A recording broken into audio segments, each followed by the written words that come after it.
welcome to You Can Learn Guitar. So today we're going to take an A minor pentatonic and kind of just make it like a rock song. We're going to use that position 1 as kind of a framework of the start of the song, and then we'll just use some power chords to finish it out. So we kind of move away from just blues to blues rock, which is, I am all about that. So anyways, click that link below, check and see if there's some blues lessons or ebooks or whatever. There's always something good down there, so avail yourself of that as well. But let's zoom in for a closer look. All right, so let's break down rhythm pentatonic playing. Now, all the greats over the years have done this, whether it's Hendrix, Stevie Ray Vaughan, B.B. King, Albert King, all these different guys, right? Even Clapton, all these different people will take the pentatonic position, either major or minor, and use it in their rhythm playing, right? Which we've done before in the past, but let's just work a little bit more on that and then show you some other things that you can do to experiment with it. So, you know, you can practice your lead lines, but at the same time, we're developing rhythm, which is fundamental in becoming a good lead guitar player. Now, I'm just going to do stuff off the cuff. Nothing's worked out, so, you know, who knows what's going to happen, right? But I'm just going to show you some of the stuff that I do. So, like I showed you in the beginning, we did that.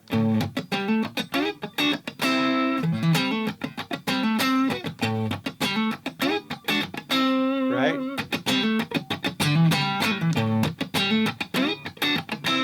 So what I'm doing is I'm basically hinting at a number of chords. A, C, D, and E. Now we all know a 1-4-5, or maybe you don't. A 1-4-5 is typical blues progression, right?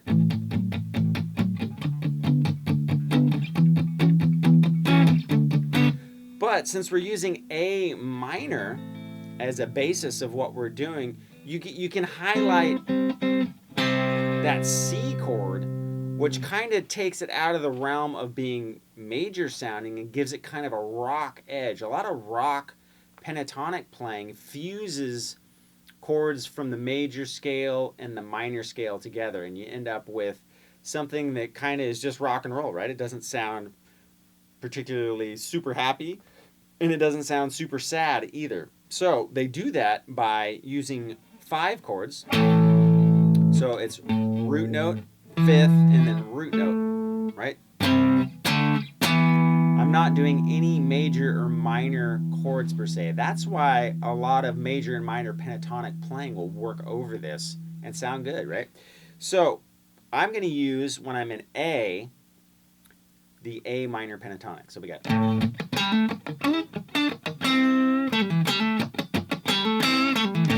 All I'm doing is root note with my thumb, and then a down and up, and then I'm going to slide to the E note on the G, or hit, if I want to outline the chords more, I would be outlining D and C, all right? There. So what we can do,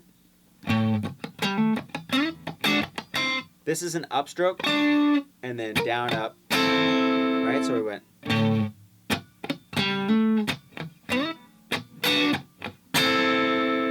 Now what I'm doing is, if the tempo is 2, 3, 4, I'm keeping a 16th note feel over it. 1E and a 2E and a 3E and a 4E and a 1E and a 2E and a 3E and a 4E, right? So our tempo is...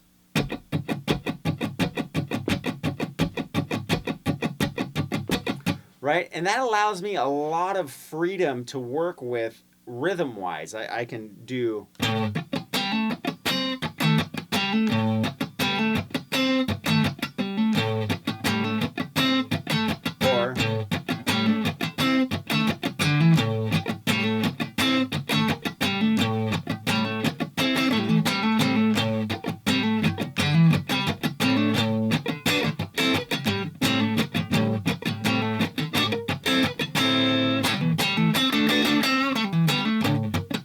Right, you can start to throw in all those different feels, different timing feels, whether it's 8th notes, quarter notes, which would be right on the beat, right?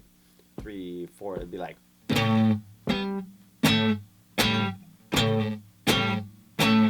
Or...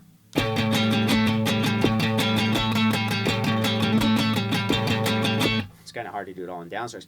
But you can add a 16th note feel or whatever on top of that with all downstrokes. It's just subdividing time. So I use that, keeping this feel in mind. The 16th note feel, that's my favorite, right? You get all the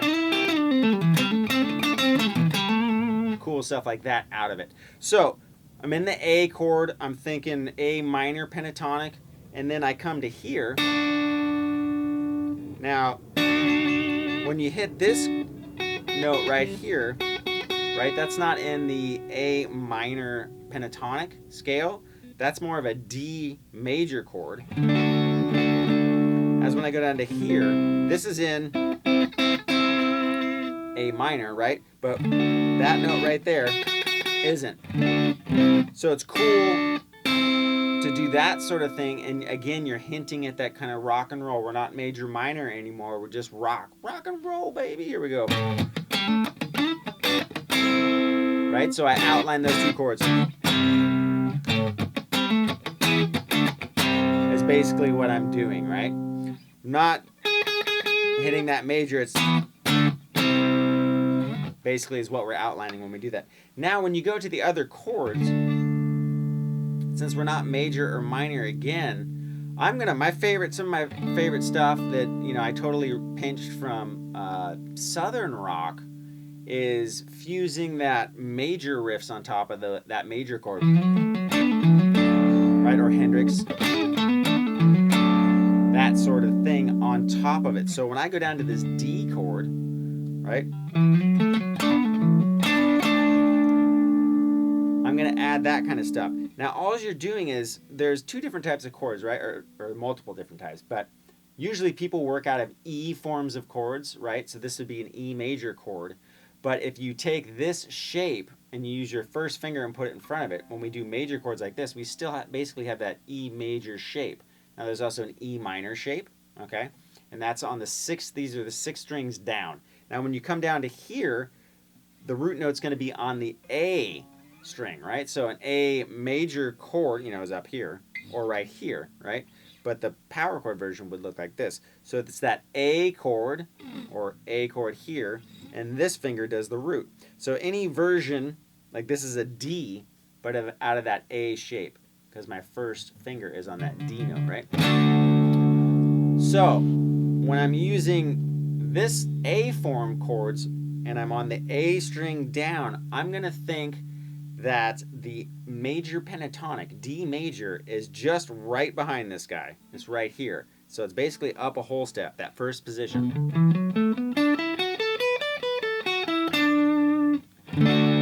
So I'm going to use that to do the same thing we were doing up here, but you know, this is in minor, right? But it's right when you're in the E version, the minor pentatonic is right under the root note of your finger. This guy down here, it's just behind. So when we're in the A, it's right behind it a whole step. So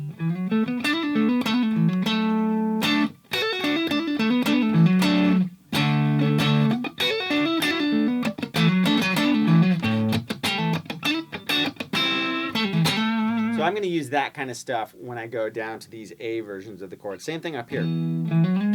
That's my favorite kind of major Southern rock riff of all time. You take the chord, you go up to the root note string, which is the A string, slide up a whole step, and then you hit the root and fifth of this chord right here. Okay, so we got, and then that leads you right into where you want to be to do all that.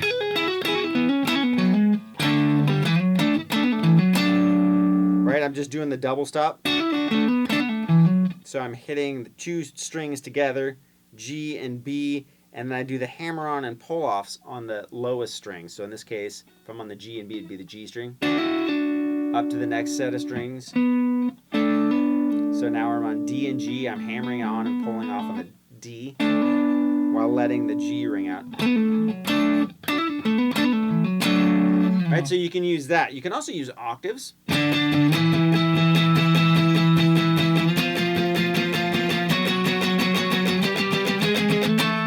Now, what you did hear me do right there was I'm using passing tones. Now, that wouldn't be something I would normally, you know, hold that long.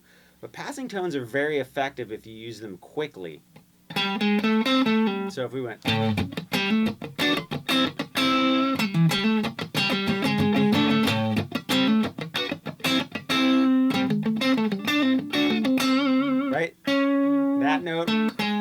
note wouldn't sound that great by themselves if we're playing A minor pentatonic and held that note. It's like, ooh, ouch.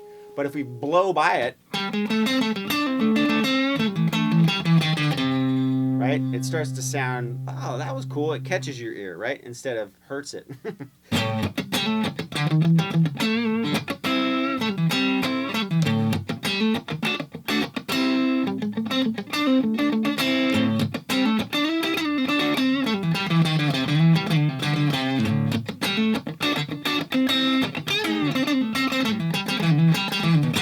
Right, so you can keep that feel going. That was all over the A chord.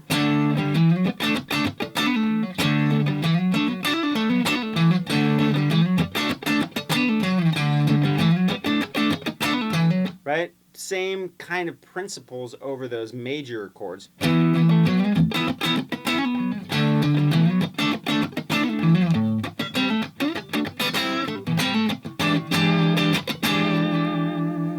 Right, you can walk into it.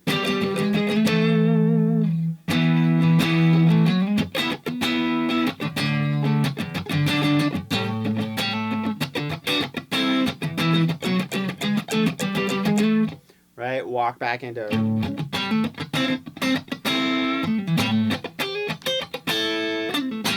Now you can also do stuff like a half step slide. Or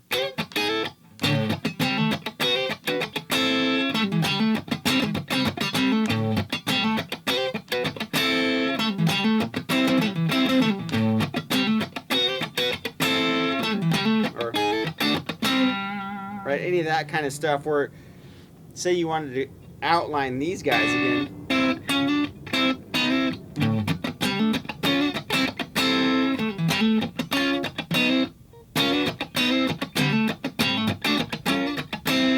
Right, you can slide into them a half step and it's like, ooh, it's tension and release. So the tension and release thing is awesome. Now, another thing that's really important when you're doing that kind of stuff or this kind of playing, learn all the pentatonic positions, right? I'm a kind of a stickler. I teach pentatonic stuff all the time, whether it's major or minor. And the reason I do that is when you're a beginner, intermediate, you know, and then on your way to intermediate and advanced, it's the easiest kind of scale to get under your fingers. It's one of the more musical scales and one of the easier scales to be musical with, right? There's less notes.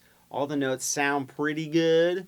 You know, there's not some of those scary notes, so if you land on them, you're like, ooh, right? Where some of the other modes are more difficult to use because you really have to be conscious of the notes that you're picking. So, one of the great bands at doing this kind of stuff too, ZZ Top, you know, they take those, right, that kind of stuff.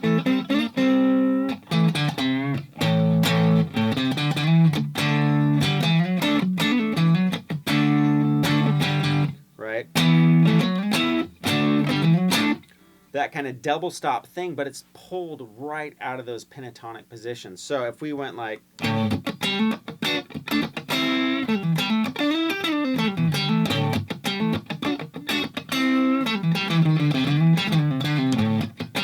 that kind of stuff, that's position 1. I slid up to position 2, right? That, and then I went down to position 5 as well. So when I went down, you're in position 5. So knowing those positions really is beneficial when you're doing this rhythm stuff too. Now, keep in mind when you're inside these boxes, these whole step boxes, right? Like, don't be afraid to throw in the middle note, the passing tone.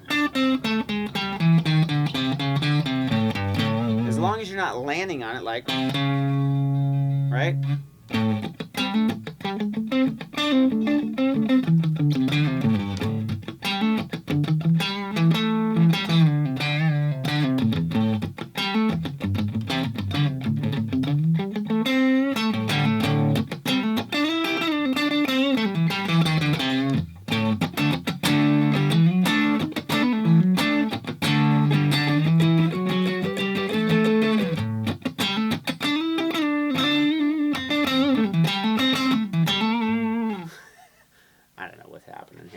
But anyways, you get the idea, right? I'm just kind of trying to improvise off the cuff. You know, sometimes your fingers stumble, right? But that's part of learning. So try to keep that feel. Oftentimes when I find that I lose the groove, I've stopped either tapping my foot, right?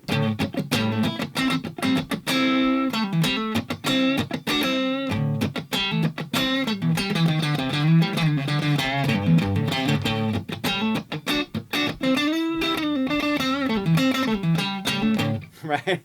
And you start to lose that groove. So try to keep either your foot going or drums going, like a drum loop, you know, whether you got GarageBand or whatever you use. There's tons of programs out there, tons of drum programs for Mac and PC, BFD, Easy Drummer, all these different, you know, loop programs that you can buy different rhythms and play to that. That helps immensely because then you don't have to think so much about tapping your foot. You know, for some people it's hard to tap their foot and play at the same time. You have something else doing it for you, right? So use all that, mess around with your rhythm playing. You're taking a 1-4-5, but you're kind of making it more rock and roll, which is, I think, where a lot of people end up wanting to go. They take blues riffs, but want to sound a little bit more rock than just strict blues, you know, so you start to get in the realm of your ZZ Tops and your Van Halens and all these other kind of boogie fun bands, but they just have this intensity and this rock vibe to them, and it's not traditional like Chicago sounding blues, or not that anything is wrong with that. That stuff's awesome too, but a lot of people really, when it breaks down to it, I find a lot of my students like that rock and roll sound, and that's a great way to start getting around and getting those feels, is working with that in the context of rhythm, not playing over strict major and minor chords, right? Using those root and fifth power chords and using minor pentatonic over the top of that stuff to really kind of rock and roll it, like Hendrix on Killing Floor and all these other songs.